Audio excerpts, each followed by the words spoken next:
So welcome back, guys. It's still early hours yet on the first show with me, Pamela Boateng, and of course it's now time to find out what is happening in the world of business. As we have proceeded on a new month, how exactly is the stock market going to look like? With some people enlisting on the stock market and opening up their shares, how is that really going to affect the economy? My colleague Bright Nana Kwesi Menin joins us now with some business updates.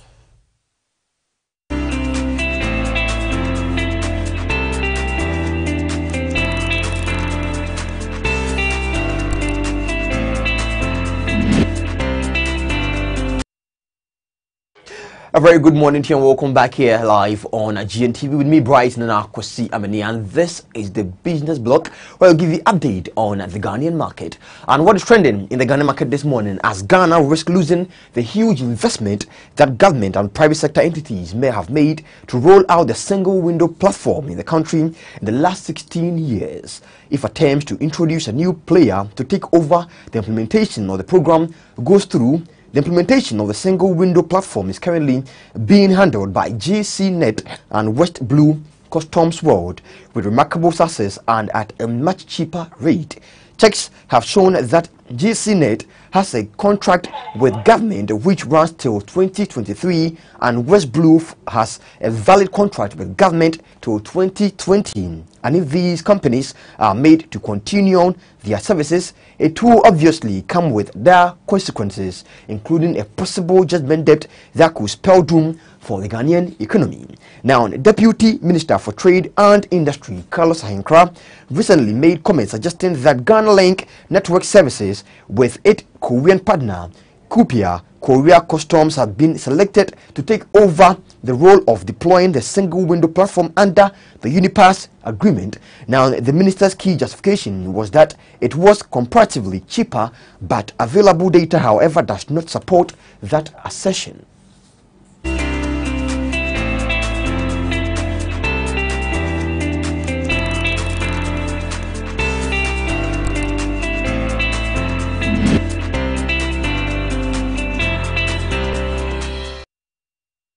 Now, still in business, onto other sectors where the MPP-led government says it has what it takes to transform the railway sector under the 2020 Rail Sector Transformation Agenda. Now, the Minister for Railway Development, Joe Gatti, said the transformation process has already begun. Government says it will totally revamp the railway sector in 2 years.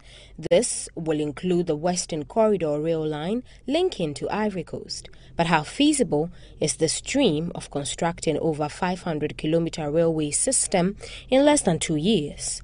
We bring you an update by the ruling government. It's been promises after promises. At first, it was the 2013 master plan by the NDC government. The master plan proposed to construct about 407 kilometers of a new railway network across the country. The six-phase project also sought to rehabilitate existing rail lines, the extension of the Central Corridor, as well as the extension of the Trans-ECOWAS line. The extension of both the Western and Eastern Corridor rail lines was also captured in the master plan. This beautifully drafted plan was never realized, leaving the country's rail sector in a sorry state. The 2020 Transformation Agenda will mean the construction of a 339-kilometer Western Corridor project linking Takoradi and Kumasi, then Eastern Corridor 218 kilometers. Aside from the 10 wagons coming from South Africa, a joint evaluation committee on the Accra-Ouagadougou Railway project has received 15 proposals from companies interested in financing the project. From the rail lines, the university to the newspaper, the Railway Ministry seems to have a lot on its table, and all these are expected to be done in just 2 years. Deputy Railway Minister Andy Apia Kubi re-emphasized government's commitment to the 2020 Transformation Agenda, noting that by the end of 2020, the government will have made significant progress in the railway sector. Now, consumers should brace themselves to pay more for the same quantity of goods they purchase at the various markets here in Ghana. This is a warning from an economist at the University of Ghana, Mr. Edu Owusu-Sarkodie, and according to him, the development will lead to an increase in the cost of production, which producers may have no option than to pass on to consumers. All things being equal, the Ghana Private Road Transport Union, GPRTU, is from today implementing a 10% increase in transport fares. Quite an issue whereby passengers are going to worry about. So we are treating anybody who is home, yet to leave home. You might want to take an extra monies, so that you don't be faced with issues in transport and the conductor asking you to pay more and causing some fights in the transport. And so yes, we are just clear with you that if you're home and yet to go out, make sure you take an extra money to add what you've already taken in order to pay your fares normally, to avoid any fight with the conductor and the driver. Just saying. And so this has been the business blog here on the First Show Live on GNTV with me, Bryce Nana Kwesiamenin. Learn to save and learn to invest. Have a good business day.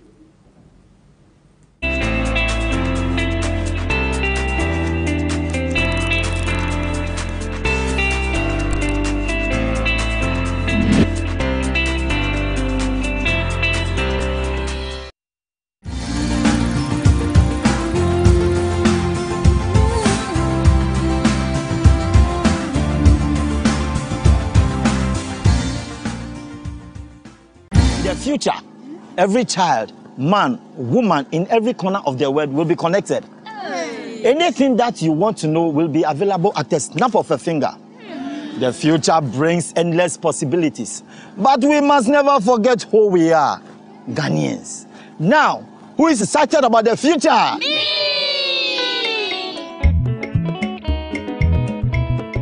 The future is here. Experience the all-new GN Electronics Smart TV.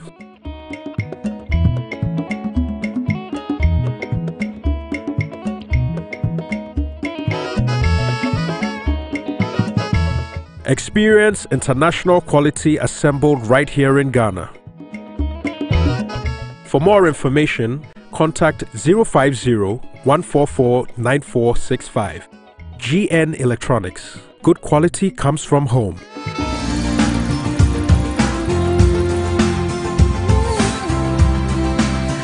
Gracias to my colleague Brighton and Amenin for that great business update. So make sure you go out there really and have a great business day. So the First Show Live on GNTV, and time check. It's about time we got tipped up. Really, we need to get to know some tips right here on the show. And you remember last week we gave you tips of how your body can react to 2 eggs per meal. Well, today we are going down the fruit lane and we are finding out what exactly would your body react to should you take 2 bananas a day. Let's go find out in our daily tip for today.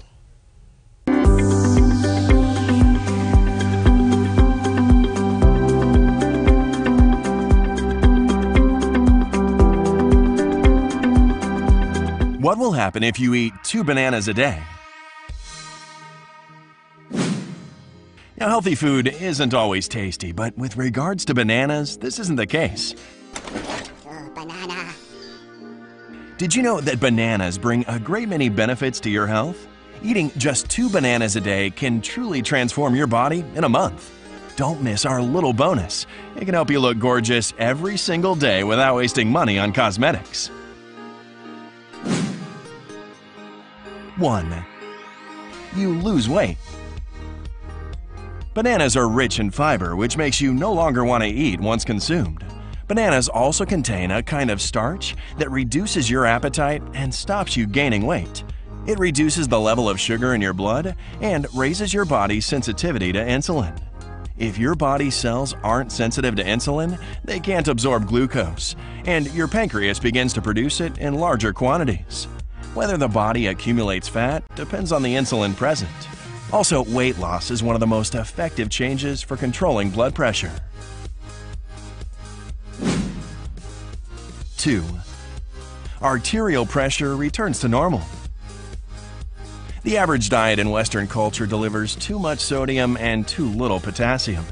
In turn, bananas contain very little sodium but a lot of potassium, which is great for your heart health. Eating just 2 bananas a day can reduce high blood pressure and decrease your risk of heart diseases.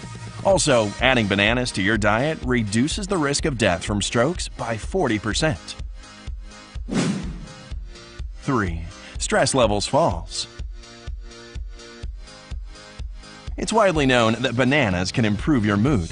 They contain tryptophan, which is required by your body to receive serotonin, also known as the happiness hormone. On average, each banana contains around 27 milligrams of magnesium.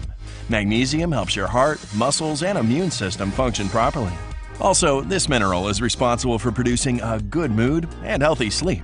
As a result, it makes you feel more relaxed and happier. 4. The risk of anemia falls. Anemia causes paleness, tiredness, and breathlessness. It's the result of a reduction in red blood cells and a low level of hemoglobin in the blood. Bananas contain a lot of iron, which stimulates the production of red blood cells. Increasing the red blood cells improves blood flow in your body. Also, bananas contain vitamin B6, which regulates blood glucose levels, helping people with anemia. 5. Digestion improves. Bananas are easily digested and don't irritate the gastrointestinal tract. Resistant starch contained in bananas is not digested and ends up in the large intestine, where it serves as an effective nutritional medium for healthy bacteria. Bananas can be eaten when a person has gastritis, and they restore the minerals lost when a person suffers from diarrhea.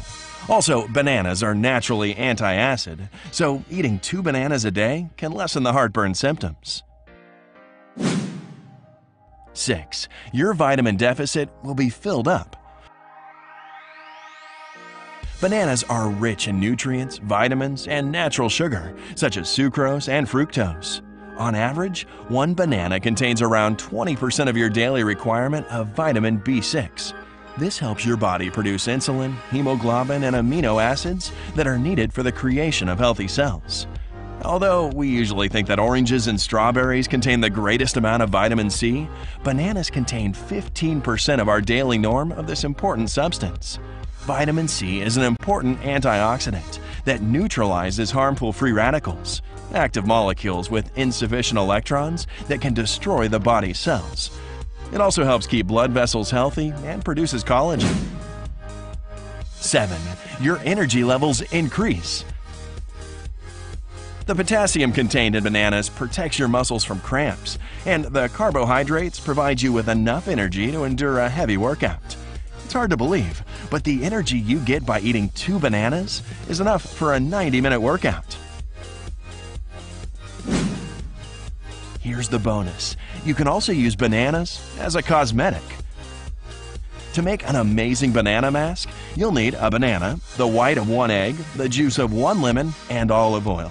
Mix the banana with the whipped egg white, and then add the lemon juice and a few drops of olive oil. Apply the mask before going to shower so that you can easily wash it off when you get into the tub. This mask relieves chronic fatigue and gives your skin a fresh and healthy look. Banana.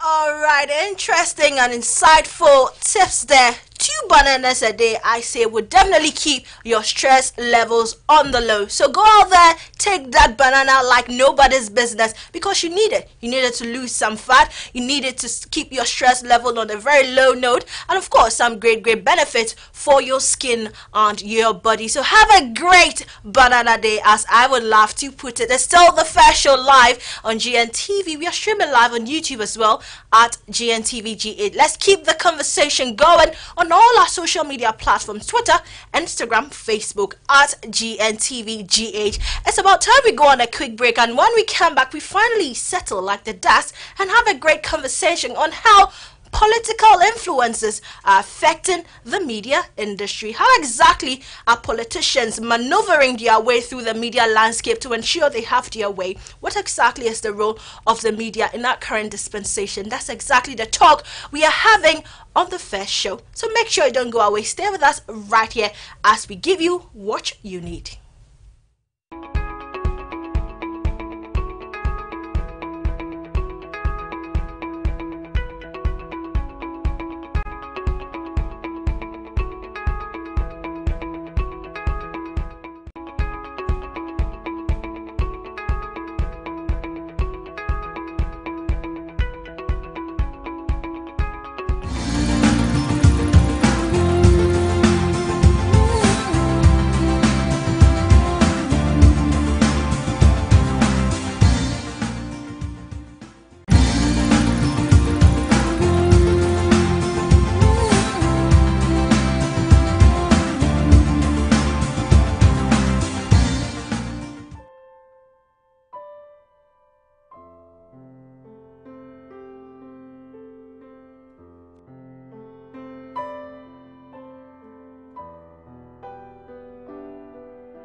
spa body and beyond, the touch of relief.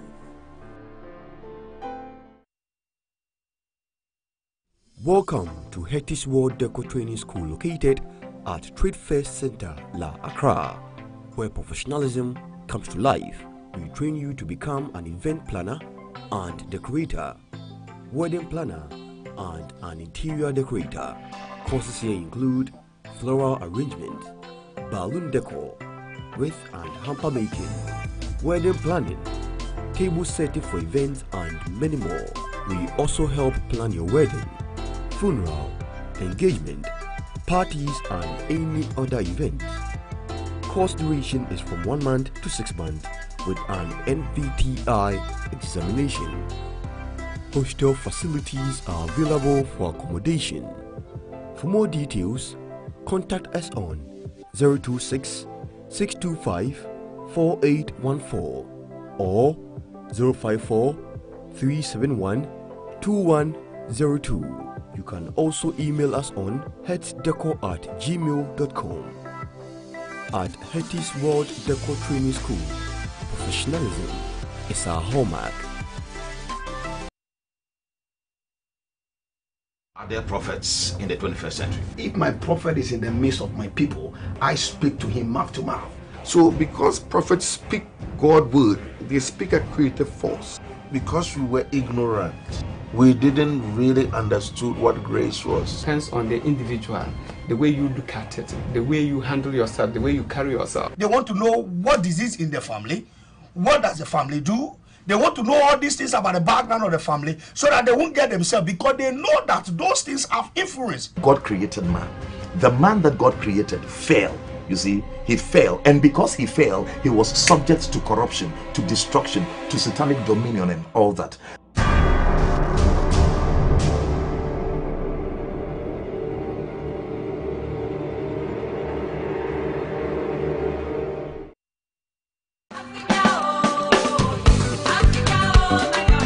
There's more to life than where one begins, and which is George Weah. I'm not setting up. His presidency would mark the first time. Be a good boy, be a good girl. How did you muster the courage to call Mrs. Indu to tell her we lost or have lost £2 billion? And still attracts me to Pastor Toby. You know, all the stories about me and being in business, this was the worst.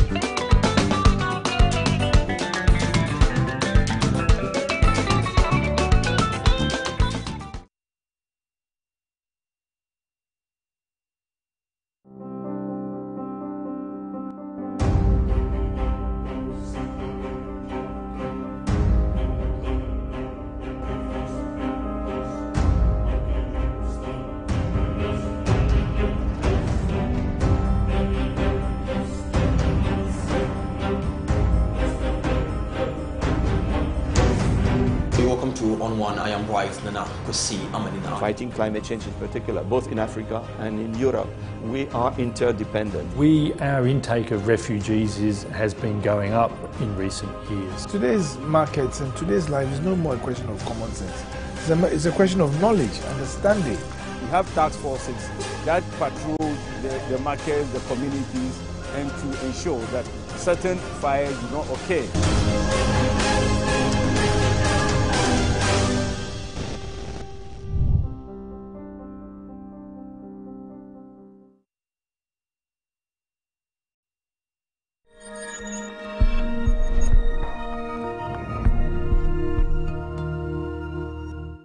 Hello and welcome to Pay Global app. Pay Global allows you to send and receive money into your mobile wallet instantly from around the world. It makes money transfer easy, affordable, smooth, and convenient for agents and users. Roaming services are also available globally. So, how to get started? First, you have to download the Pay Global app. Step 1. Open Google Play or Play Store using your Android device. Step 2. Search by typing Pay Global in the Google Play search engine. Step 3. Locate and click on Pay Global and install. Step 4. After installing, tap Open and allow access to complete the process. Now, let's see how to create a new Pay Global account. After opening the Pay Global app, Click on New User Account. Complete the registration form with the following information to register your account: phone number, full name, email, date of birth, enter preferred password, and confirm your password. Click on Register Now to register your account. A confirmation code will be sent to you and displayed in the text box. Click Next to complete registration. Visit the nearest GN Momo agent to load your wallet. Contact us for support on email support@payappglobal.com. Pay Global. Total.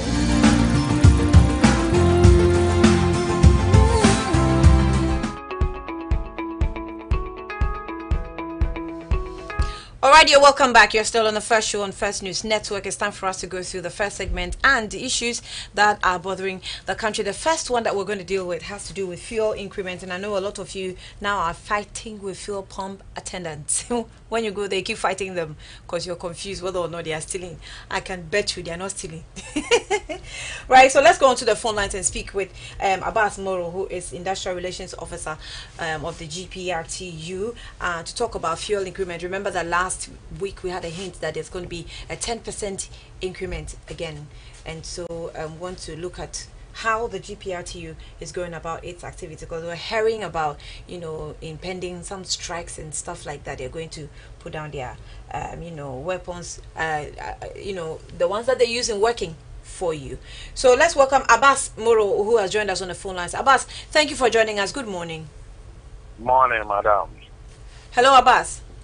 Yeah, good morning. And how are you doing? I'm fine, thank you. You're welcome to the First Show. So, thank you. Right. So, take us through the journey of fuel increments for, I think, the past 1 year at least. Take us through the journey. What has it been like? Well, finally, we were given 10% across board. Although we were not satisfied with that, we, as I said, we are always law abiding, so we are in to manage that. But surprisingly, just after last Friday's 10% agreement, there has been another fuel increment. So currently, we are doing with the 10% that we have both agreed upon. Abbas, hold on, some clarity there. So the 10% is for fair increments. Yes, yes. Meanwhile, there has been another increment of fuel. Exactly. What percentage is it? We haven't got to that yet. We are going to resume work today, and we want the public also to know we don't demand or we don't run transport only on fuel increment. There are so many components taken into consideration. I just want the public to know, in case tomorrow we have to come up with something so that they will also support us. So, what prompted this move for us to now have a 10% increment? I know some drivers association tried going on strike last week, and they were threatening not to work if there is no, if authorities don't heed to their calls. Is that what caused us to have an increment of 10%? Yes, in fact, to be honest with you, the increment is long overdue. It should have come some months back, which wasn't in operation. So it came up that we are working and earning nothing. Hence, some of the grumbling of the drivers. You see, so many things happened. We patiently waited till last Friday that the 10% was agreed upon. So many things. Even although we are not happy with the 10%, we are in to manage with that. So, how are you going to apply this 10% to the distances being paid for as fares, according to GPRTU? Yes, we have communicated by writing to all our unions, and 10% is something that how much you take times 10 divided by 100, you get your percentage. You see, so it's not anything different from or anything difficult on how to work it out. It's very easy. So everybody has to calculate. And honestly, you see, like Trendz, for instance, initially, for people who work the increment, and we have about 2 SOS, which they waved on out. You see, and at some places too, they have about 1% or 2%, then they make it round figure.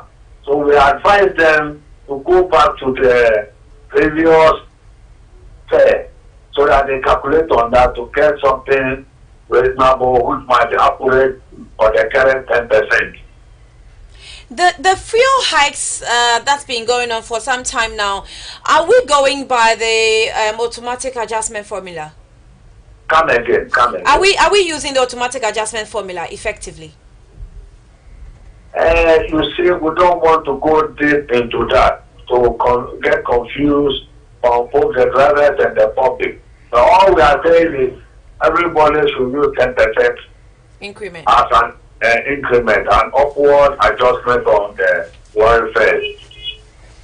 Right. As simple as that. Right. So when is the breakdown going to come out? Oh, we have already sent a communique to our members. You have released. Yes. We told them it is to take off today. It's to take off. Inform all our people.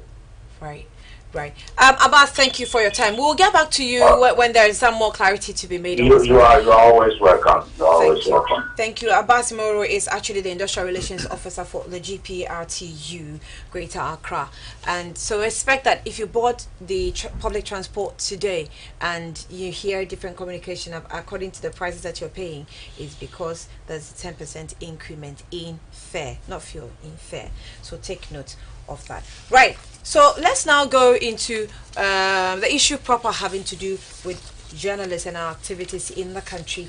The first show is brought to you by Eco Spa Mineral Water. Revitalize yourself. And this morning, I actually will be talking or delving into the matters of the media, what we've been doing over the years. Is the country ready to accept, embrace? How are we also coping with ownership of media houses? Some of these issues will be actually touched on, and if we have the opportunity, we'll speak with some media experts as well over the phone lines. Atabwedi is the news editor for Today newspaper, and he has joined me in the studio. Ata, it's been a long time. You're welcome. I think the last time we met, I can't remember very. Thomas, you were sick. Yes. And you took some leave. Yes. Yeah. So it's been a long time, but yes. I'm happy that you are back on your seat. God has been good. Yeah. God has been good. Thank you very much. But yeah, on that note, let me also welcome Edmond Kofi Yeboah. Edmond Kofi Yeboah is the General Secretary for the Ghana Journalists Association, and DJ, and he has joined me in the studio. You're welcome, sir. Thank you so much for your time. Thank you. How has it been, how long have you been reigning as a secretary for DJ? Is less than a year now. If you recall, we had elections September last year. So I'm agreeing home. Yeah. I like that. But I think you're doing well. At least we followed some of the activities you're trying to organize for us as journalists. It will make our lives better. We hope that. We need to do more. You need to do more. There's actually. a lot of jobs if you don't do more, the politicians will tell us that we are poor. We can't buy houses. But you're welcome once again. Thank you very much. Right. So let's go straight into the issue. What do you think? Let me start with you, Edmond. Yes. How do you? Well, since you just started, and I'm sure from September you have observed a period for a period of time, and I think that you know at least how it is to manage the number of journalists under your umbrella. How has it been like to you? How are we performing? I think we are not doing badly at all. It's been quite good, except that we have had few unfortunate incidents that have taken our attention off the job we are supposed to do. When I talk about few incidents, I'm talking about assaults against media people here and there. But for those minor issues, I think we've been doing very well. What minor issues? Example. Oh, example, we have had a number of assault cases. We've had one in Boga where a journalist had gone to ask a police officer a simple question that you are talking to the people in a language they don't seem to understand. So would you kindly speak to them in their own language? And because of this question, he's assaulted. We have had other instances where at the MPP party headquarters there have been assault first and foremost of some journalists who had gone to cover a demonstration there, and then lately we all know Hajia Fati's case, which is now in court as we speak. So we seem to have recorded quite some amount of assaults this year.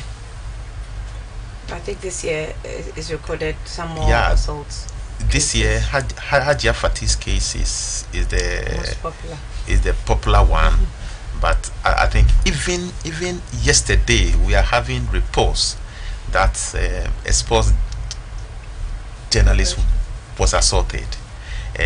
We are yet to have details of that, and I think it is not the best. We've gone past such things, and it's about time we tried to let people understand that we need to tolerate each other. If you did anything wrong to me, I don't have to take the law into my own hands. Otherwise, we are going to create a chaotic scene. For example, in the Hajia Fati's case, the lady who was assaulted could also have chosen to go and mobilize thugs to come back and attack you, but she has chosen the path of rule of law and gone to court. That is the beauty of the democracy we are operating. So if I did wrong, it is not for you to come and physically attack me. There are so many avenues, civil avenues that you can take to address your issue. Let me come to you. I know that a lot of times we have to operate within the parameters of the rules of our profession, but sometimes for certain information and some of the things you do, we seem to sometimes break some ethics, and to me, as far as it doesn't infringe on someone's rights, you can break some small ethics and get what you want, because you really want what you want. You want to get what you want, and sometimes you have to go behind the doors, like Anas is doing, is creating problems like that. What do you think? How far can we go when we want to break the ethics? Thank you. I think journalism, as I know it and as it's being practiced in this country, getting information sometimes becomes difficult. And we are in a competition, especially when you take the print media, even including the electronic one. Everybody wants to always be ahead of the other, so you always try. We are all chasing same stories and what have you. For instance, this morning Rollins is supposed to speak, and it's like everybody wants to get the best out of the situation, so you are always trying to get your facts right and other things. And here we are in this country, when you want information, like we are talking about the right to information, but you are not getting it. So what will you do? The least you get is that when you get the story and you try as much as possible, and if it is exclusive to you, you try to go out with it. Maybe sometimes you fail even to cross-check your facts and the source and what have you. You put out the story there. Sometimes it happens that even the information you put out there are not accurate, because you don't want somebody to scoop you, another media how to scoop you or what have you. But I believe that as journalists, if you look at, my brother is here, if you look at the code of ethics of journalism, we don't need to rush or let me say, I have a story and I think somebody will overtake me, therefore I have to go out with the story without checking my facts. I think that's the problem we have in Ghana here. So you can I don't have the facts, and I can't say I'm speaking on that authority, but it is clear that most of the stories that come out, most of them are inaccurate. It ends up, sometimes we end up, that is why a lot of them we end up producing rejoinders left, right, center, and apologizing and retracting and what have you, because we don't do across. I'll give you a typical Do you example. think our rejoinders are too regular? Yeah, it happens. Sometimes they settle it. Yeah, because I've had a lot of cases where we need to sit the person down and say this thing is not good, and that thing we have to apologize. You understand? I'm giving you a typical example. For instance, last week Thursday, certain people came to me. About 4 people came to me, and they reported a case of this microfinance scam. They mentioned the person's name.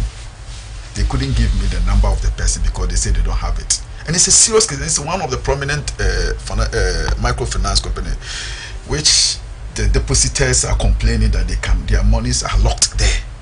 So they want us to do a story.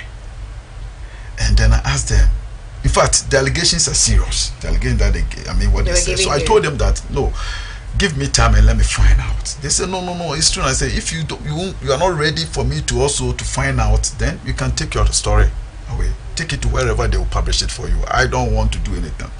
And lo and behold, I tried to get the owner of the man's telephone number. In fact, I called last Friday. I called more than 10 times. The guy didn't pick. So Saturday, I decided, let me send him a text message. Probably that one will get. Then I sent a text message. He did not get back to me on Saturday. Yesterday, I was doing something, and then I heard my phone ring, and so I picked the call, and the number was like, is it not the same guy? And then when he spoke to me and said, I saw your text message and you are asking me to react to certain things and this thing. And I asked, are you Mr. A? He said, yes. Are you the owner of this microphone? He said, yes. And I said, it's good. So we explained, and the man explained certain things to me. And in fact, at the point I said to him, what he told me is that already some newspaper had published stories about the whole issue, and it had even gotten worse to the extent that it had created fear and panic among the customers. Yeah. So he was happy that I called. And the explanation he gave to me, it means that they are working towards recovering the money for them. And they are doing that with even the Bank of Ghana, the regulator. So for the allegation that people said, he said none of them is true. But the fact is, if he, let's go a bit into that story, if he's actually working together with Bank of Ghana to retrieve the money for customers, there should be some amount of truth in the story that customers have come to complain to you. What he said is that, in fact, they first invited the customers when the incident happened, because they ran into a problem and they had to close down their offices in Accra. So they met the customers and they explained to them what has happened, and they made them aware that we are going to get your money for you. This is the situation, with their lawyers and other things. So they decided to create a call center where they can go and then register those whose monies have been deposited with them, go and then register and then let them know, so that at the time they will find a way and get your money for you. But the customer, customers, when your monies are locked somewhere and you cannot get it, you become apprehensive, and or you go to town, all kinds of things. So the customers were not ready to take that kind of information from them, or to tolerate whatever they were telling them. So they decided to go to so town. what the media houses did was to publish truth. So they said that this microfinance company has run away with their money, and left, right, center, the MD is using the money for different people, a whole lot of things. But he said fine, he has to take the blame because he's the boss of the company, and he has even started selling some of his properties just to make sure that they get money to pay them. He is not afraid of the story coming out, but he wants the facts, the right thing to be done. You understand the point? So he asked me, yes, you can go out and publish the story, but publish it and then state my facts, what we have also done, so that people will know that it's not that we are sitting down. People are even saying that I've run away from the country. I'm in Ghana right now. As I speak to you, my brother, you can come to my house. He showed me where he lives. You can come to where I live. You can find me there. I'm right now in Ghana working to make sure we pay the money to the people. So state that thing, that we have not run away, my house is open, I have nothing to hide, and that kind of thing. You see the point? And for me, that is what journalists should be doing. You understand it? Than to go out and then tarnish somebody's reputation. It's difficult, because to redeem it back is not easy. I have a problem with it. I always say the one man that he puts a scare on journalists not to just go out and just be publishing stories. Kwame, what's his name? Adu Kufuor's brother. You won't dare publish any story without at least confirming. True. And there's some of him like Hakma Uswa and others. You cannot, because he will tell you, go, if you like, you expect go and do it, and you the next day you find that there's suit against you, because sometimes some of these things, I'm not saying we should protect them when they go wrong or they do anything wrong. No. I've come to your office. This is the information I have against Mr. A. Fine, it's good. Let's do proceed behind the scenes. Let's check and find out whatever it is, because it's your word against the person's word. Right. And we need to substantiate those kind of allegations that you make against somebody before we go out and put the story out there. Well, you're still watching the first show, and we're looking at how damaging we can be as journalists, dangerous we are, and we're also looking at how politicians have effects on us. Let's go for a quick breather. When we come back, we'll go into the quarters of the politicians and their effects on journalism.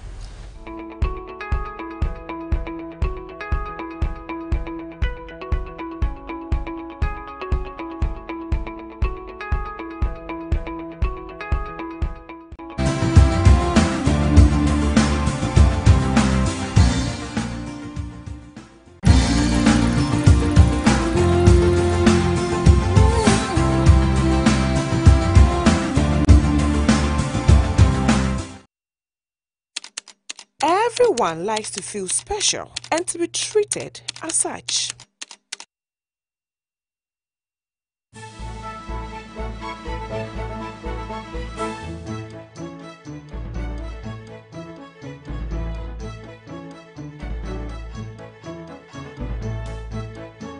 At DigiCut, we make it happen.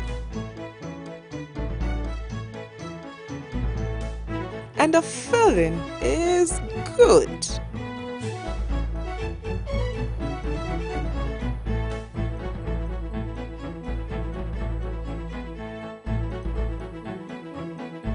Call us 0303 393 6020 or 050 132 8707. DigiCut, creativity in motion.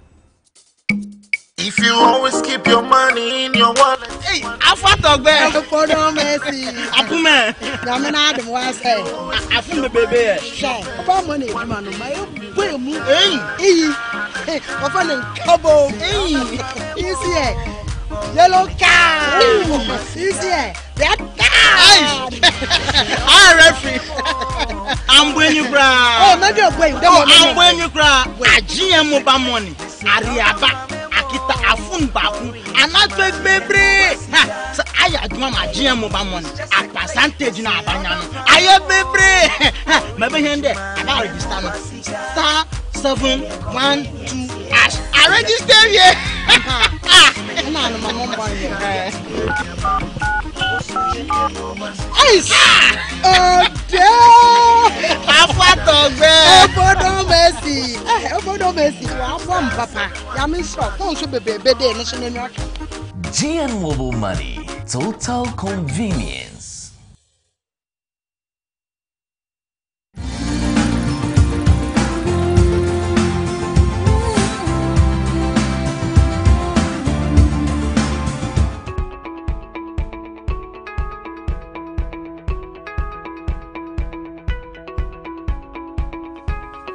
Welcome back. We're on the first show on on GNTV, and of course we are also with Atabwedi. He's a news editor for the Today newspaper. Also Edmund Kofi Yeboah is the general secretary for the Ghana Journalists Association, GJA. We're talking the issue of journalism and its effect on this country, and also politicians and their influence on us as journalists. Are we doing the right thing? Let me come to you, Edmund. So we're talking about how we do our reportage. Now the profession demands certain requirements when you have to write a story, but we're also looking at who is training the new breed of journalists that are coming into the system now. I mean, I've done a couple of corrections or notifications to a paper like New Crusading Guide, of course, with the chief editor being Kwekubako. And a couple of times he has called me to say, you've done well, Lou. It's good you saw this and you saw this and you saw that, you know, because sometimes he's not even around, but he leaves it for the young ones to do the work. Apart from those who are with the, let me say, creme de la creme and are helping them come up, there are also a lot of schools springing up. I don't want to call them mushroom schools, but you don't know, you know, the basis of training the children, so I can't really tell. But most of the times when these products come out, you can tell the value they got. It's not up to the standard that we're expecting in the system. And as our president will say, anyone can be a journalist. You know, it's actually in our code of ethics, anyone can be a journalist. How do you think we are working towards this kind of thing to make sure that the products we're getting are good? Okay, I thank you very much. First, let me add something to what my senior said earlier. You know, I think he did right. Even though we in our profession we are always working with speed and accuracy, and at no circumstance must speed override accuracy. Because what is the use if you get the news first and get it wrong? Okay, at the end of the day, I am interested in the factual and truthful presentation of the news, and not necessarily being the first to reach out there. And the thing about ethics too is that I think we must always uphold ethics, but there are exceptions to the rule. For example, if you are going to interview somebody or you are seeking information, the rules of the game require you to identify yourself. By identification, you are mentioning your name, you are indicating the media house you are representing, you are informing the person from whom you are seeking the information about your mission, what you need the information for, and everything. That is the rule. But then there are exceptions to that rule where you are doing an undercover job like Anas would do, and you know that if you go according to the rule, you are not likely to get the information you need. Then the same rules of the game permit you to use other means to get that information. And when you do that, you don't infringe on any ethics. It is also ethical in itself to use that other means to get your information. How does it not infringe on our ethics when Atabodi is talking? I didn't seek his permission to record him, and I've recorded him before he knows everything he's saying privately is out. Okay, I'm sorry, not to cut you. Let me go on to the phone lines and speak with Mr. Benefson, who's also been around for some time and has been guiding some of us who are coming out in this line of job. But Uncle Benefson, you're welcome. Good morning. Good morning, and good morning to your panelists. Right, and you're welcome to the first show. So let's go straight to the point. We are looking into the issue of journalism and how we are influencing on the nation negatively or positively. You have been around for so many years as far as the job is concerned. What do you think we have done? Have we raised the bar, or have we lowered the bar? If I can get you right, you are talking about whether journalism has impacted negatively or positively on the society. Yes. Well, I think that we have come a very long way. I can say that we are the only profession that if we make a mistake that affects somebody's reputation, the law courts are open, not necessarily custodial sentences, but civil, which means that every money that you will get, the person will take it. Other professions, like medical and so on, they make mistakes. Not that they only injure people die, and it's difficult to get conviction or any form of reparation. However, I believe that with every profession, there is room for improvement.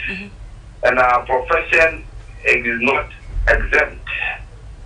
We can generally improve upon the quality of some of our young and up-and-coming guys.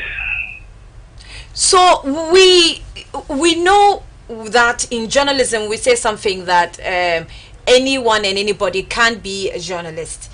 Now, is this, compared to other professions, you can't really say exactly the same thing about those professions. You need to go through the system. You need to grow yourself to become that professional. In journalism, it's not like that. Is this something that we have to work on, or we can deal with it the same way and expect that we would have an improvement? Well, this is one area that I think that we should be able to, the 1992 Constitution came on the back of 10 years of military rule. There are sections of the law, the Constitution on the media that I disagree. Having done almost 44 years, nobody can say that I don't love my profession. One aspect, I've forgotten the exact one, states that there should be no impediment in terms of somebody establishing a media outlet. So you get, for example, some of the private radio stations, somebody goes to a funeral, the MC is articulate in the local language, and say, Wanwati, by a news editor. You cannot have your law profession, medical, come to Ghana and practice. No. It's not going to work that way. I think that for the position of a gatekeeper, you must be able to have a certain basic level of education. News editor, head of news, you must have. And there must be a body which will sort out those who get to those positions. So if you are well equipped to be the news editor, if you get greenhorns in your newsroom, it is not every news item you are going to be aired, shown on TV or something like this. Yes. Well, we will have GGO executives in the studio. I'm sure that they have heard and they probably will begin to work on it. Let's go into the area of media houses ownership. And we know this has been a problem. I think we can also compare that to anyone and anybody can be a journalist. In this country, we can also say the same thing, that anyone and anybody can own a media house. Has this helped us, and what can be done to improve the situation? Because ownership sometimes affects our reportage.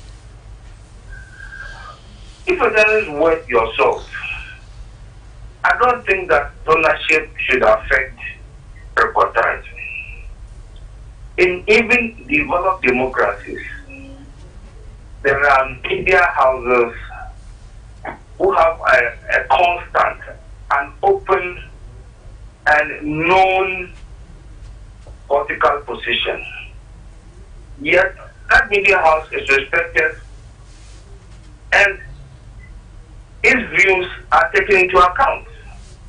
So if a politician or a businessman with a known political leaning establish a media outlet, it is up to that media house to be able to be impartial.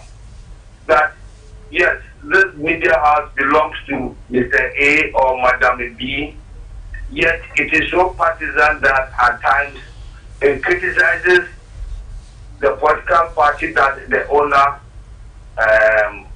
supports. So I don't see how media ownership by politicians or business or invested interests should undermine our professionalism at all. Indeed, if you are a sensible businessman with an open political affiliation, you should be the last person to control your reporters or decision makers in the newsroom by guiding them. You lose business. But Uncle Ben, I'm sure that you've been around for 44 years, as you're saying, and you know that that has not been the case. Sometimes you get owners influencing what goes on air. Well, the other person is just trying to get rid of his the importance of his business and the credibility.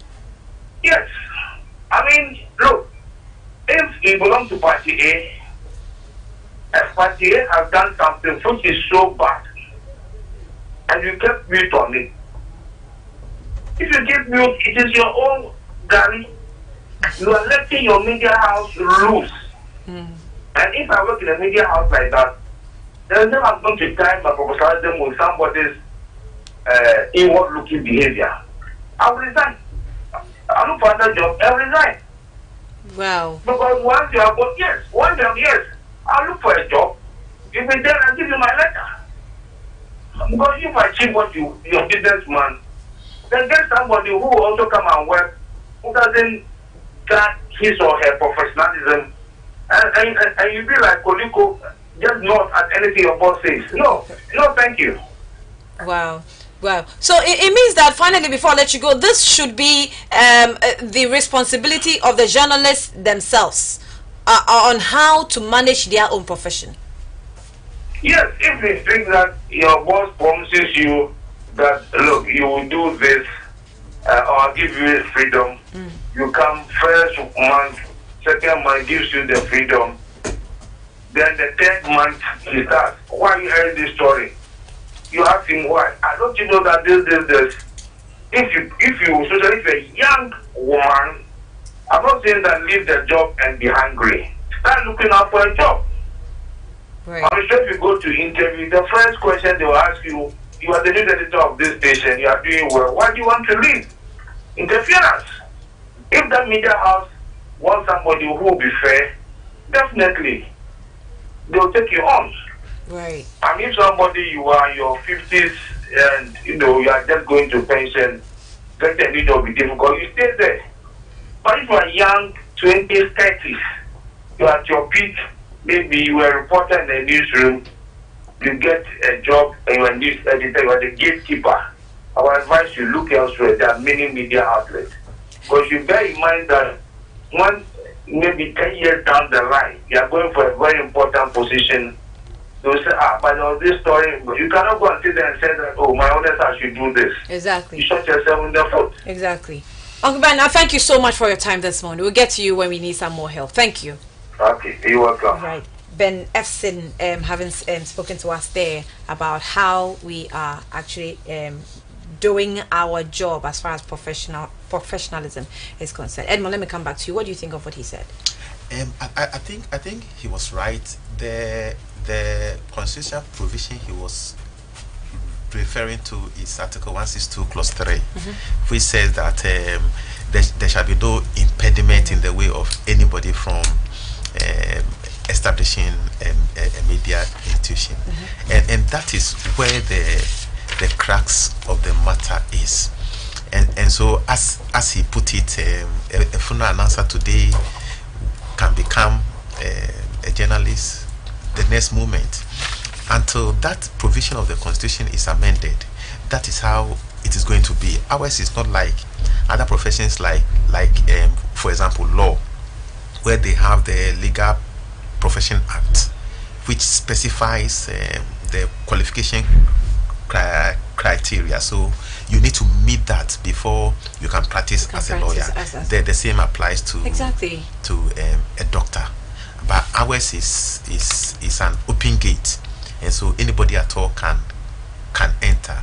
So what we can do, and when I say we, I mean the GJA can do, is to ensure that when such people come in, we offer them training. Okay, because my mother, who is an illiterate, cannot differentiate between the trained or untrained person when you say in Central 4. Okay, she is not able to make a distinction between the two, whether you are trained or untrained. She will consider a Central 4 as a journalist. Okay, so it is in our interest to offer them the basic training so that they don't do the wrong things, which then will rub on all of us. Okay, so training is very important. In fact, training is even essential for those of us who have gone through media schools and so on and so forth. Because if you don't keep updating your skills, things are changing every now and then. and so you need to also upgrade your skills so you'll be on top of issues. Quickly, I'll tell you before the BC students are writing today, remember, and we'll give you or we'll show you some pictures this morning on the platform. But before that, I have actually always had a problem with that article. What the Constitution requires, that there shall be no impediment in anyone and everybody can be a journalist. I've always had a problem with that thing. I don't know how you want us to give you the best of our service when you say anybody and everybody at all can be a journalist. That's I think when former President Mahama said that he himself is a journalist and he's right, or at that time he was right. Why? Like Kofi is saying, you can set up media house without recourse to any law. You understand? Because our constitution does not ban you from doing that. So if I have my money and I can put up a media house, why not? I can do it. And if I think that is what will fetch me money, I will do it. And like you said, you go to those days in the villages and those, we have people they call DJs.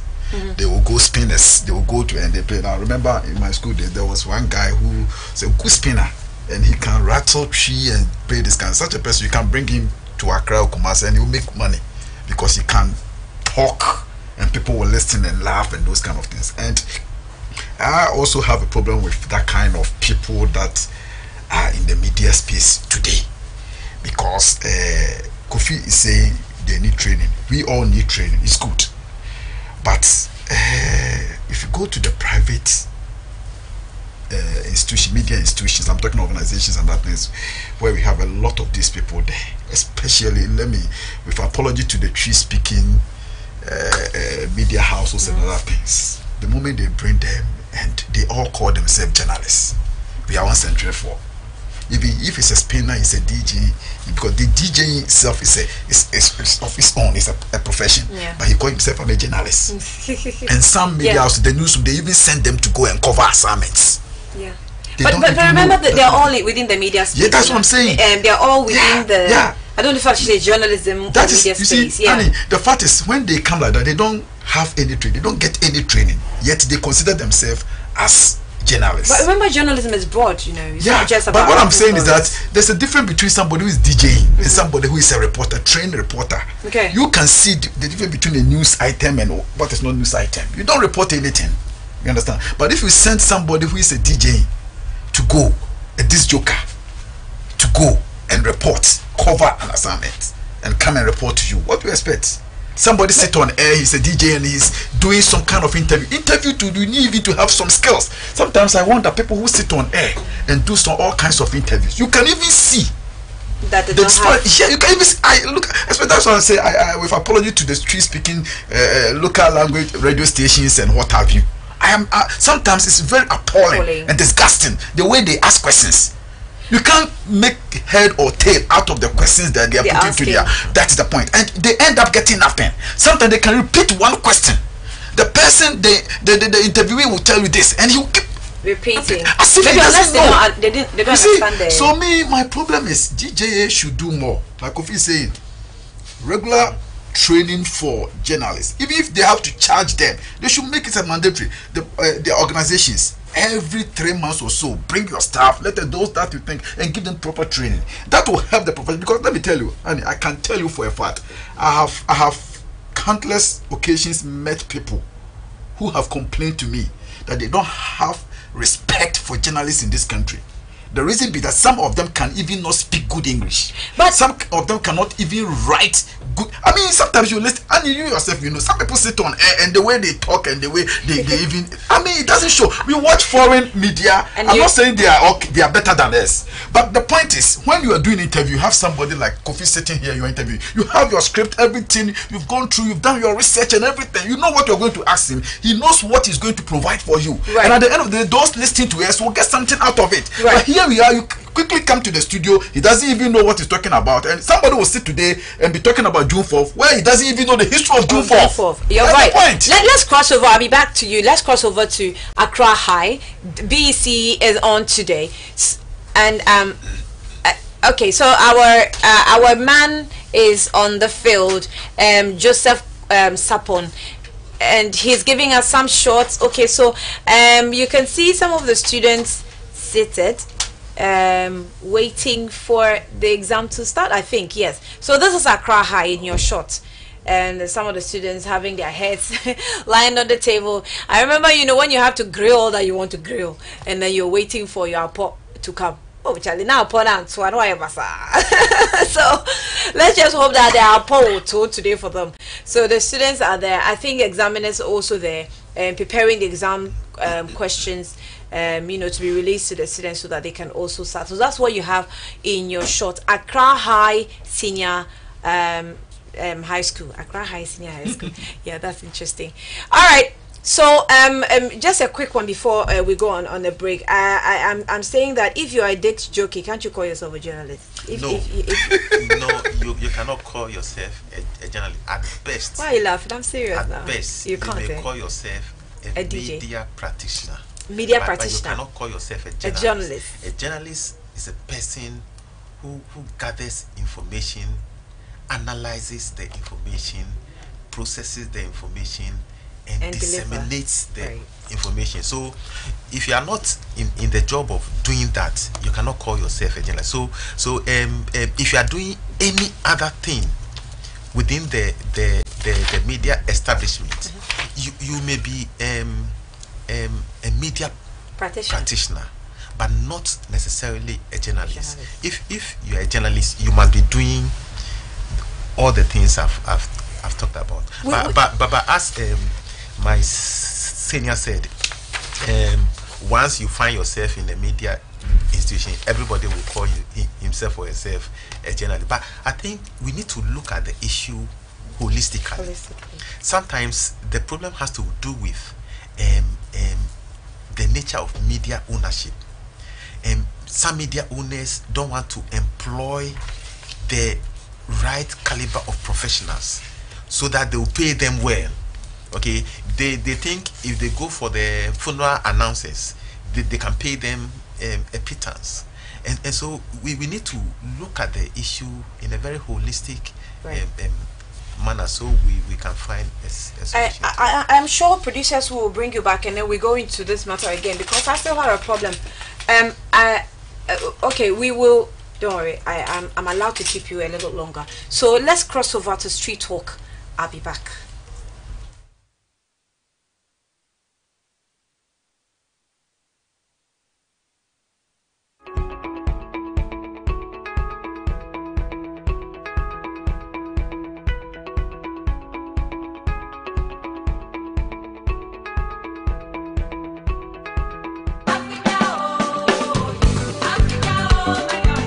There's more to life than where one begins, and which is George Weah. I'm not setting up. His presidency would mark the first time. Be a good boy, be a good girl. How did you muster the courage to call Mrs. Indu to tell her we lost or have lost £2 billion? And still attracts me to Pastor Toby. You know, all the stories about me and being in business, this was the worst.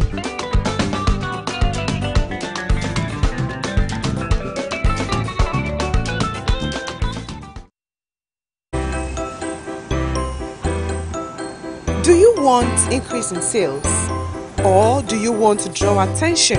Then mobile advertising vans from Digicat is your best bet. Our mobile advertising vans come with crisp digital images and visually impactful in the night and in the day. Reach your target audience where they live, work and play. Contact us on 0303 393 6020 or 050 132 8707. Digicat, creativity in motion.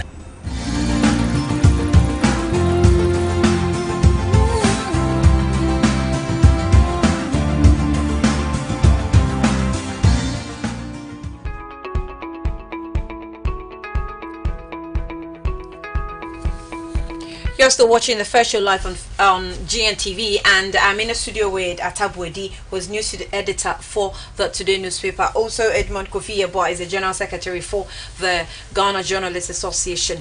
It's time for us to cross over the street talk. They'll give us updates on what's happening with the BEC students. I'll be back, and then we'll go back to the issue. We'll wrap up. I'll be back.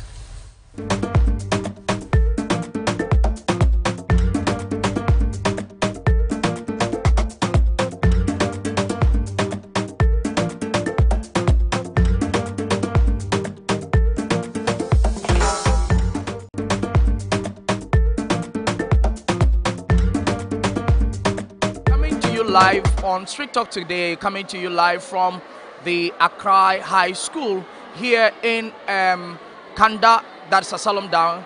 And here the basic education certificate examination is actually 2018 is taking off today. And as you can see, as I'm seated behind this desk, it brings to mind some 20 years ago or more when I sat for this particular certificate examination. And here we have in the center, there are two centers here, Center A and Center B. And also there are about 16 schools writing from this center. We will be engaging the officer in charge of this particular center, A and B, right here. And as you can see behind me, we're having some of the students. It's about some few minutes to getting ready, and I have the officer, the assistant in charge of the center here with me. Hello, sir. Good morning. Good morning, sir. Welcome to GNTV. Yeah, thank you. Please tell us your name and. I'm Michael Aldo, a survivor for B part of the program. We have two centers here, and I'm supervising Center B. Okay. Now, can you briefly tell us? I know you have our 16 schools here, writing from this particular both A and B. Can you tell us how many students do you have so far writing this particular exams? Roughly, we have about 400, let's say, students. Yeah. And what papers are they starting with today? Today, they'll be having English language this morning, and then in the afternoon, religious and moral education. Okay. Yeah. Okay, and you are anticipating to start at 9 a.m.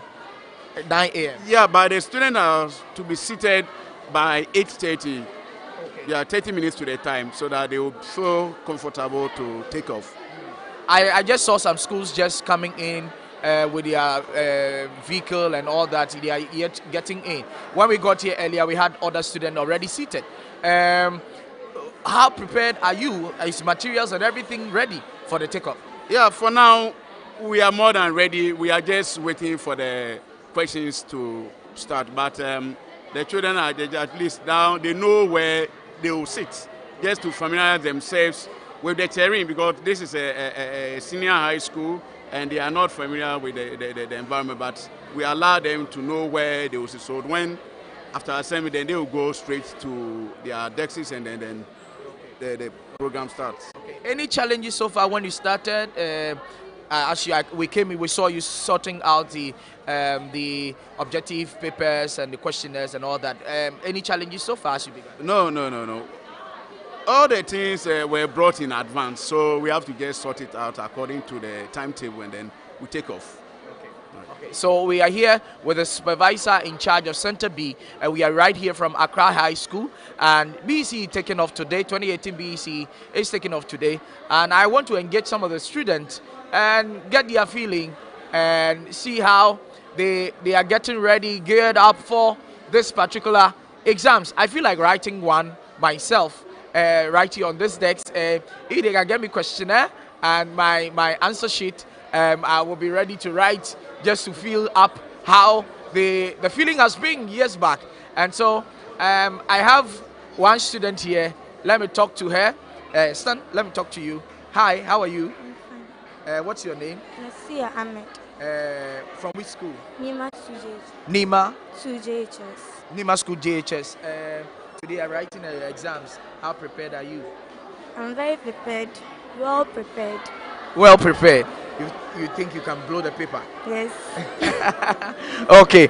We wish you all the best. Okay. Have a blessed day. And you tell us your name. Which school are you from? I'm Nima 2 Basic School. Okay. And your name? My name is Prince Osetu Freeman. Okay. How are you prepared for the exams today? Oh, I think I can do it. You think you can do it? Yes. What are your aspirations? You from here, you want to go to the SS. What course are you planning to do at SS?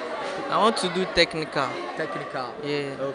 Okay. So bless you. Have a blessed day. Hey, my dear, how are you? You are running away from the beginning. Okay, tell us your name and your school. My name is Najat Abdurrahman from Kanda Estate 1 Basic School. Okay. How prepared are you for today? Well, I'm prepared, and I hope by the grace I'll be able to write the paper well. Okay. And pass it. Don't be intimidated, eh? Have the vim.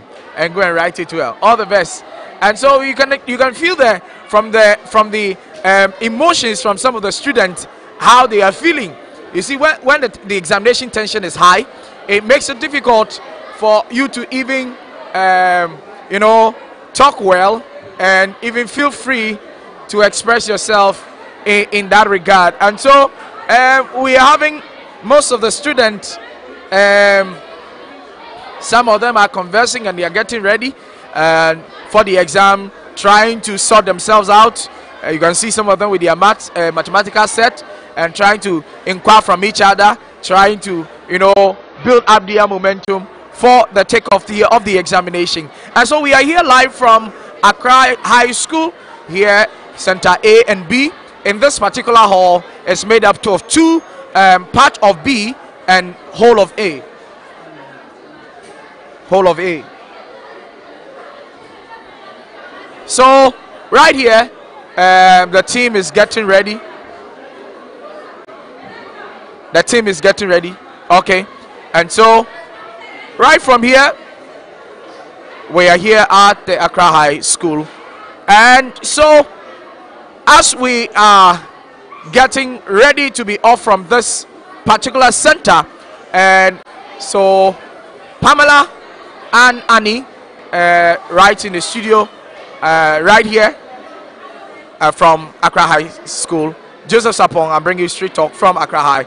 BECE takes off today, and so we will bring you more updates on that. Do enjoy the rest of the show. Thank you very much.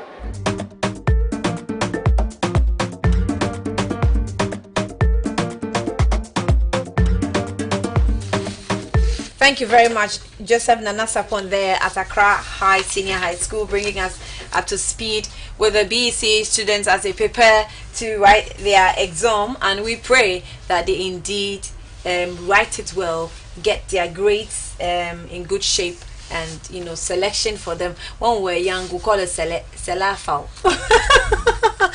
So yeah, we want them to at least get the selected schools that they chose. May their computer placement system consider them and know that, well, we made our marks and want to be here, and they'll be there. All right. So back into the studio here. Tabwedu is still with me, the news editor for the Today newspaper, and also Edmund Kofi Yeboah is also General Secretary for the Ghana Journalists Association, also still with me. Let's now wrap up. But before that, let me have a word or two from you about the BECE students. What are you expecting? I think it's good. I think we should wish them well. And I think last year or so we had accident-free leakages and what have you, and I expect that this year too they do same. And I'm happy. If I didn't know until I think yesterday when I read somewhere that it will start today. So what I can say is that we've all passed through some of these things before, and you know how it is when you're writing an exam. So we wish them well. And we pray that this time around there will be no something like examination or practice in the right center, and everything go well. That's right. What I can say for now. Right, Mr. What about you? I think I also want to wish them well. They may not be listening to me by now, but I want them to be focused and composed. Sometimes you do well because you are focused and composed, not necessarily because you learned hard. You don't know anything, or you learned hard. That is so true. That's sometimes they're scared. Sometimes they fret so much that you go and then everything you learn jumbles up in your head and you don't even know what to write. So you should be careful and know that when you pass, it's free SHS. Right. Let's come back to what we were discussing. So I was talking about the fact that it was deliberate for our leaders to have captured it in our constitution that anyone and everybody can be a journalist. And then today, when I'm making my money or buying my house, you come and tell me, how can an ordinary journalist like you get the money and buy? You understand? Yeah. So what were you trying to do to capture in the constitution that this is the situation? And then when I'm making money, you say, I don't deserve I don't deserve it. What am I getting? You're questioning me on that. Mr. What? Okay. Yeah, I think Kofi was saying something when we went on break that until that clause in the constitution is amended, it will be difficult to stop people from, especially any person, to establish a media house organization and run. And then when they do that, the kind of people that they employ to work in those institutions is also questionable, because at the end of the day, we need to get something good from them. If I watch TV, if I read a newspaper, what have you, the story, the substance of the story should give me something. But the kind of people that we have in these media houses do not provide that kind of thing that I want, all because the people there are not qualified, and not necessarily being to school to have a degree, first degree, second degree, or PhD, but at least the basic education you should have it. And I think GJ, like I said before we went on break, that the GJ should do more by engaging the owners of these media houses. They can also bring to their doorsteps and let them know, look, the profession is something that we cannot joke with it. It's not just a mere profession because I've got my money and I've put up this edifice or that kind of thing. And no, you also need to know what you need, because sometimes some don't know. I believe that, for instance, if you have your money and you set up your media house, it's like somebody has opened a hospital. You are not a medical doctor, you're not a practitioner. All that you need to do is that after registering everything, you give it to people who know it to run it for you. You want your money, but give it to professionals to run it for you. So you can put up your whatever, your media house, you have the money and then get everything and say, fine, I have got it here. Now let me hand it over to those who know the job and give it to them. This is your mandate. Work. I will not interfere. I stay somewhere. All that I want is my money every month or every year. This is how much I want from you.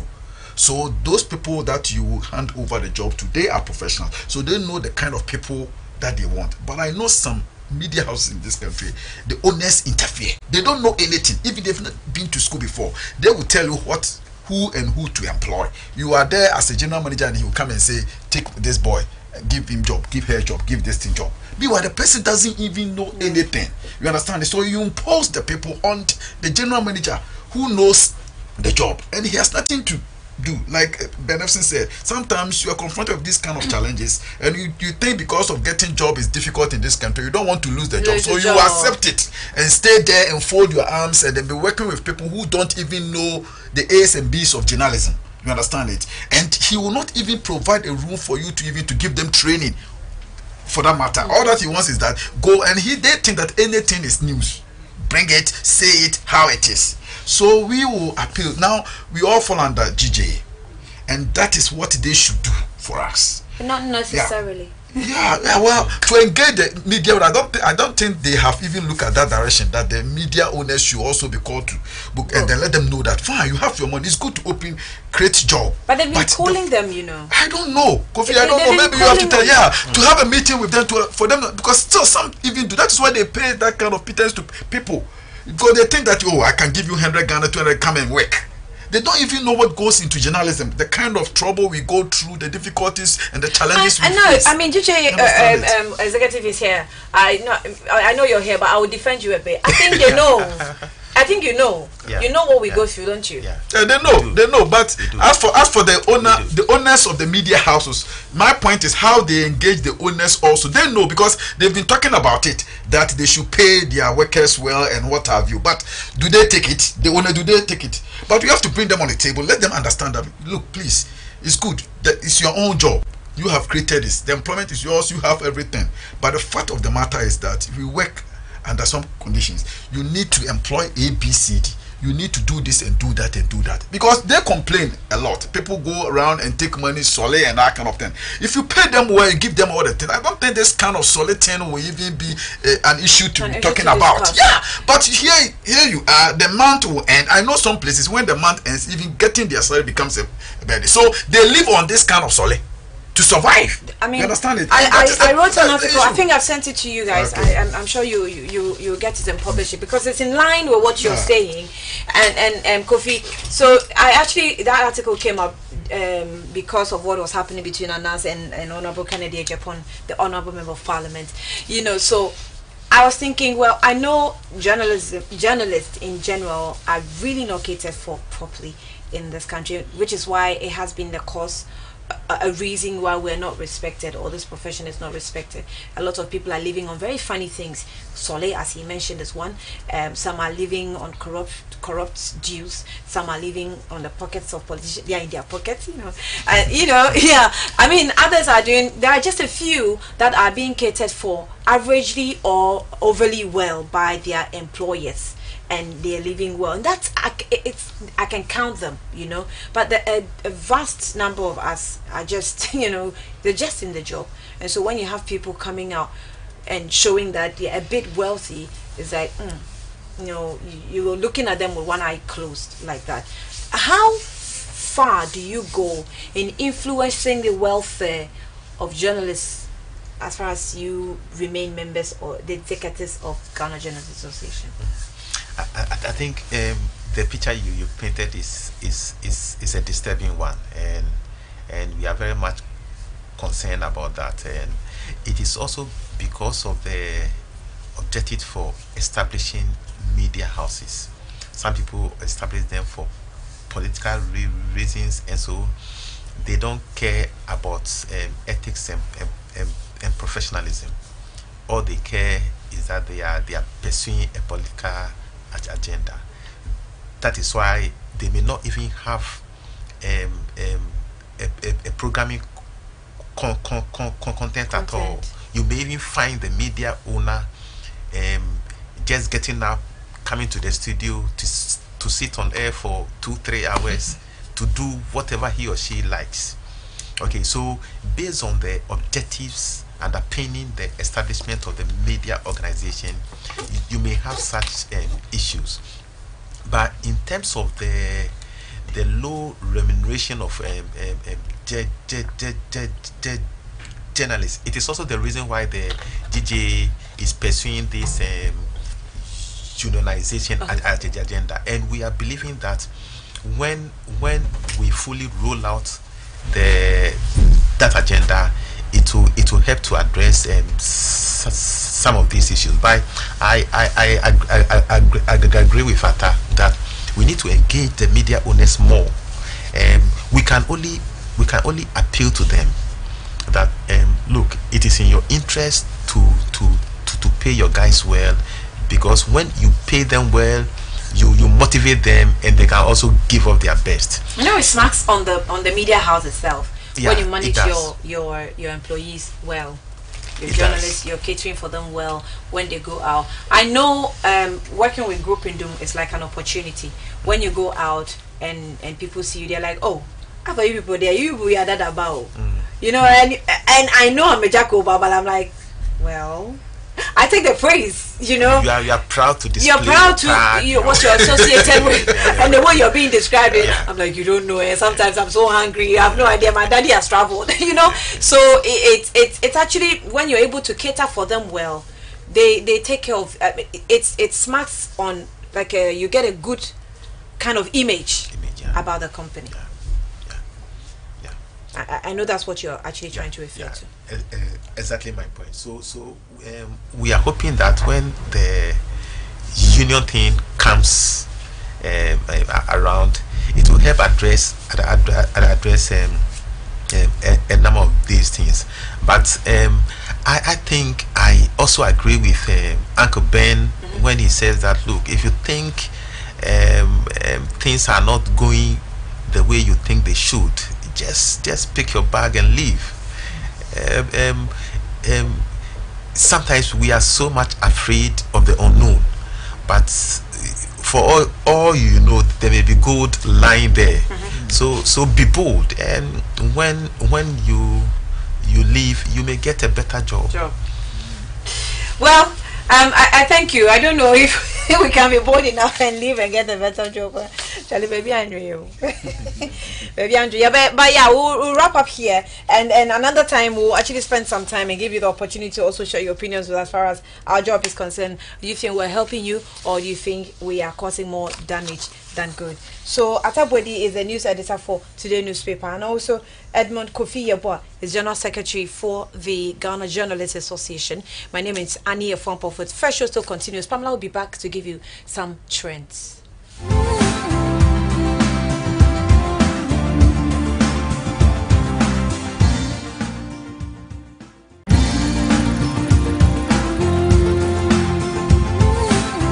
there prophets in the 21st century? If my prophet is in the midst of my people, I speak to him mouth to mouth. So because prophets speak God's word, they speak a creative force.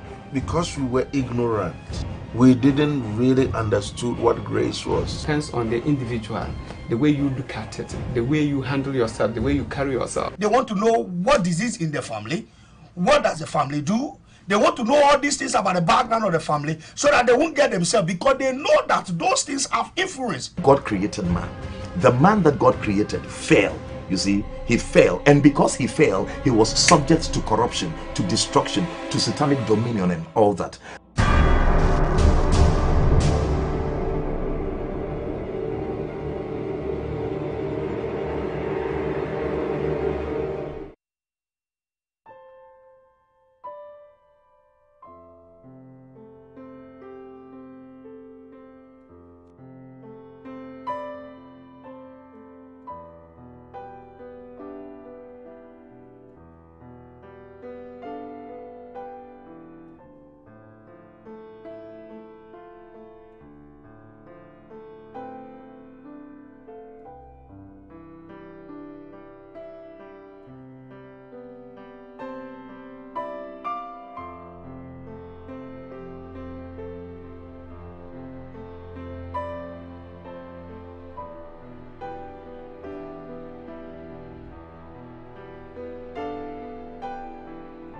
Spa Body and Beyond, the touch of relief. Welcome to Heritage World Deco Training School located at Trade Fair Center, La Accra, where professionalism comes to life. We train you to become an event planner and decorator, wedding planner, and an interior decorator. Courses here include floral arrangement, balloon decor, wreath and hamper making, wedding planning, table setting for events, and many more. We also help plan your wedding, funeral, engagement, parties, and any other event. Course duration is from 1 month to 6 months with an NVTI.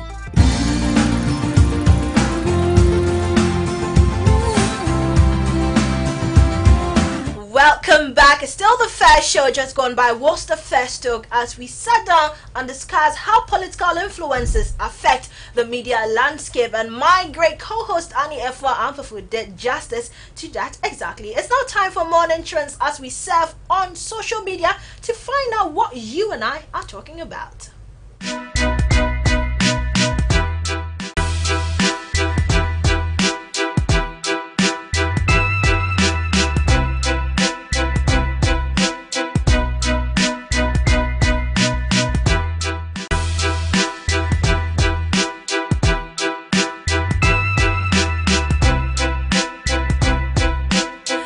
Welcome back, guys. It's now time for Morning Trends. You can also get interactive with us really on social media, on Twitter, Instagram, Facebook. It is at GNTVGH. Sending your comments, contributions, and questions, and definitely we'll get back to you. We are also streaming live the First Show on YouTube at GNTVGH. So let's just focus on YouTube for a second, shall we? What is trending really? What are you watching? What are you viewing?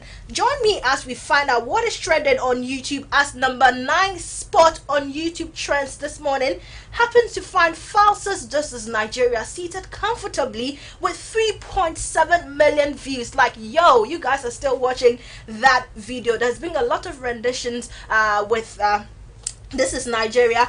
A lot of people are asking, who is going to be This Is Ghana? Who is going to come up with Ghana's own rendition? We are tipping Kwesi Arthur, One Love the Kubala, or Sarkodie. Who is definitely going to do that? We are waiting for that. Moving up to number 8 spot. This is a new entry really. Coming in for Maroon 5 and Girls Like You, featuring the very pregnant rapper Cardi B, that has 32 million views so far. So Maroon 5 came back with a big banger, and they are trending at number 8 trends on YouTube with their hit song Girls Like You, that features female rapper Cardi B. So you can check it out. Now moving on to number 7 is a very satirical comedian Teacher Kojo also giving his own sense as to what is happening between Canada, Japan, and Jolobinim, and everything you need to know about the Anas saga. He's given a humor twist to it. So go on to YouTube and find out. That has over 47,000 views already, and can see a video where he's done his own own cover. Anas uses something, but he has used that is saying with spoons. Interesting, very creative there from the very satirical Teacher Kojo. Moving up on the trends, Kwesi Pratt finally speaks on Canada, Japan, and NAS issue that falls at number 6 on YouTube trends with 76k views. Kweku Bako being very vocal in the last couple of days, defending his colleague Anas to the latter. Still, Anas is trending. You know, we are all gearing up for 6th June, which is just about Wednesday. Is there or is there not going to be a viewing? Are we really going to premiere the movie? Well, the expose, if you can put it.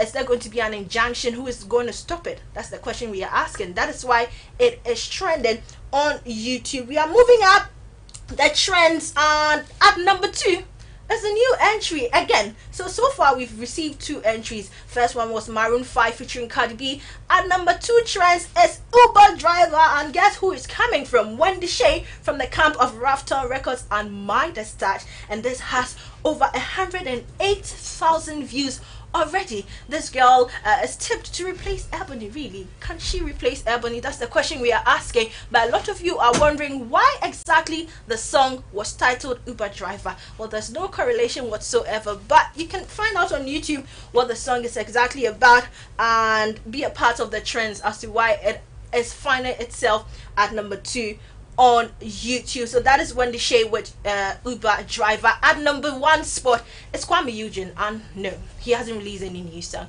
It's rather for the very bad reasons, because guess what, he went through some altercations with the task force, the Ayalo task force, where they clamped his car, and over the weekend we all heard that he was having some issues with them and insulting them. So you can watch a video, the video of that altercation between Kwame Eugene, your very fine boy, against the Ayalolo task force, and that has over 37,000 views. So that's the trend. That is what the trend is looking like this morning on YouTube. We go on to the other side and find out how exactly is looking on Twitter.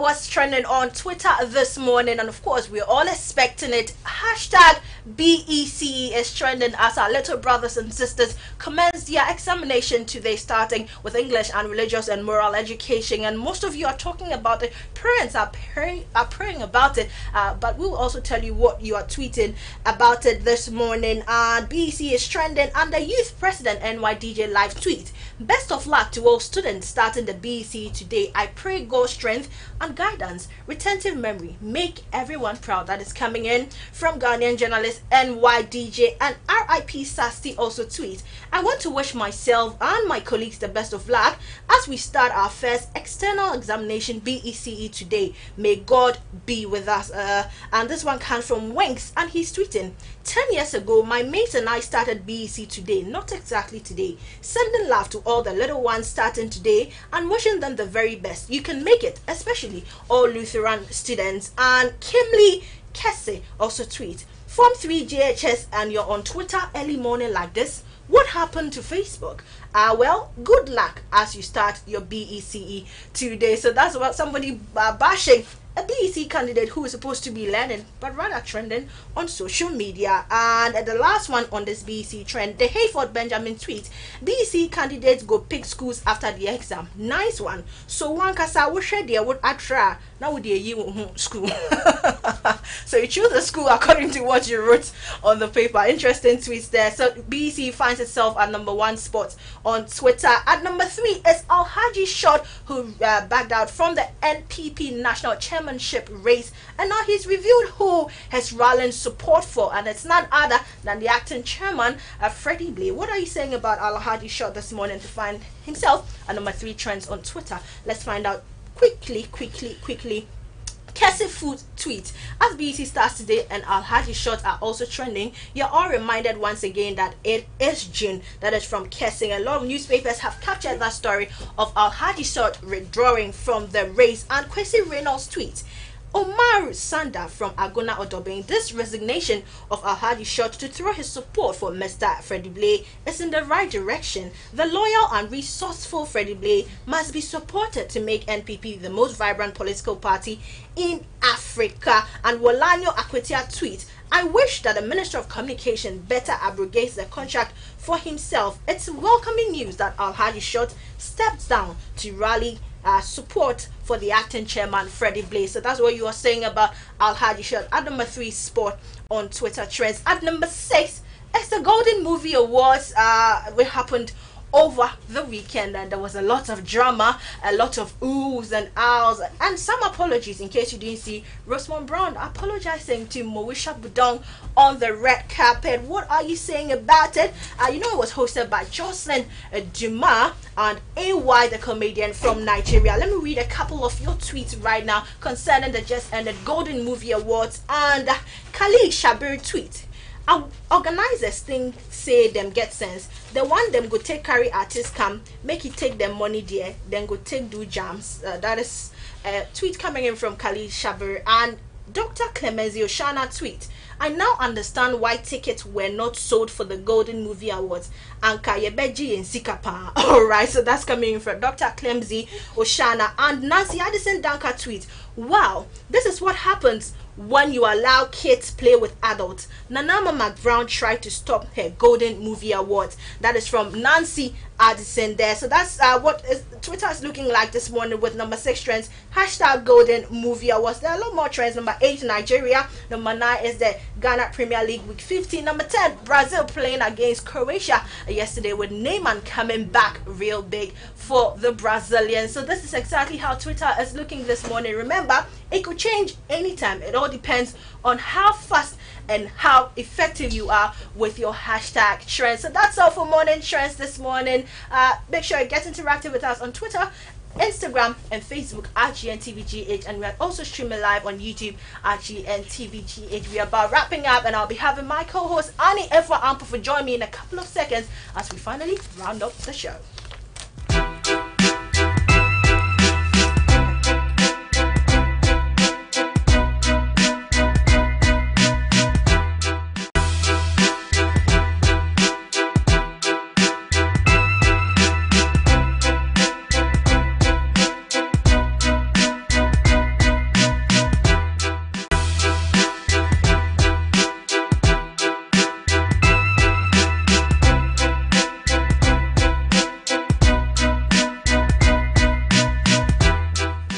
Welcome back to the first show, and it's time for us to wrap up. I hope that you have enjoyed all that we said to you this morning. Pamela is just taking you through the trends and activities in the first show on how our work and activities is going for you as journalists. And if you have a problem with the way we deliver our services, you just have to send your comments to 05013181154. Any information that you want to give us, give us. If you want us to improve on certain areas as well, it is definitely welcome, and we'll take it and run with it. Pamela. Yeah, it's been a great show, I must say. A great startup for the month of June, a great startup for a wonderful week. A great start for me. A great start for you, yeah. So she's back again. So we'll be doing this together every day right here on the First Show, 6:30 a.m. to 9 a.m. You just don't want to miss the deal doing what we do best. So we are back again tomorrow. Up next is the Hodges with the Gitmo man Nellion Jodu with some great conversation in the world of entertainment. A very big thank you to our sponsors, Eco Spa Mineral Water, to Lana Makeovers for my lovely makeup, and to Accent and Cares for my great brochure you can see on my costume. Annie? Well, I before I actually say thank you to Arts and what? at Scent and Cares. At Scent and Cares. Yes. Okay. They have things to give me, so I'll hold it for now. But my name is Anya Fampo. I'm done with this with Pamela, and we're back tomorrow with the first show once again. So join us same time, 6:30 tomorrow, and I'll give you the best of information of this platform. The first show is Issues Worth Your Time. Good morning. Adios.